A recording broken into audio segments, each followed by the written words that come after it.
సిద్ధంగా ఉండండి. మీరు సంక్షేమ పథకాల విషయంలో కానీ గోపాల్ రెడ్డి గారు ఒక నిమిషం ఉండండి. ప్రేమానంద్ గారు మాట్లాడిన తర్వాత చేసినటువంటి మాట్లాడుతున్నారు. అభివృద్ధి మాట్లాడండి కానీ మీరు పదవుల గురించి మాట్లాడుతున్నటువంటి అవసరం లేదు. గోపాల్ రెడ్డి గారు మీరు ఆగండి. ప్రేమ్ గాంధీ గారు మాట్లాడుతున్నారు. వారిని చెప్పనిద్దాం. చెప్పండి ప్రేమ్ గాంధీ గారు. నేను మాట్లాడిన తర్వాత మాట్లాడినప్పుడు నేను విన్నాను కదా. ఓకే సార్ ప్రేమ్ నేను గోపాల్ రెడ్డి గారు సూచన మీరు మాట్లాడండి. ప్రేమ్ గాంధీ గారు మీరు చెప్పండి. ఒకటే విషయము, భారతీయ జనతా పార్టీ ఉత్తరాది రాష్ట్రాల్లో ఉన్నటువంటి అభివృద్ధి మనం అందరం కూడా చూస్తా ఉన్నాము. ఆ అభివృద్ధిని ఆకర్షించే చంద్రబాబు నాయుడు గారు ఇప్పుడున్నటువంటి జనసేన అధినేత పవన్ కళ్యాణ్ గారు కలిసి ప్రయాణం చేయాలనేటువంటి ప్రయత్నంతో ఎన్డీఏతో కలిసి ప్రయత్నం చేస్తా ఉన్నారు.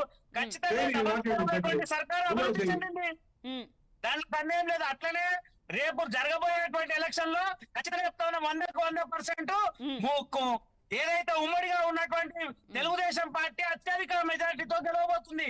దానిలో సందేహం లేదు. ఇప్పుడున్నటువంటి వైఎస్ఆర్సీపీ పార్టీ మీరు అందరూ కూడా గమనించాలి, జరుగుతున్నటువంటి పరిణామాల మీద ఆలోచించాలి. 3 రాజధానులు అన్నారు. ఏ రాజధాని ఎవరికి న్యాయం చేశారు? అటు అమరావతికి న్యాయం చేయలేకపోయారు, వైజాగ్ న్యాయం చేయలేకపోయారు, అటు కర్నూలుకి న్యాయం చేయలేకపోయారు. 3 రాజధానులు మోసం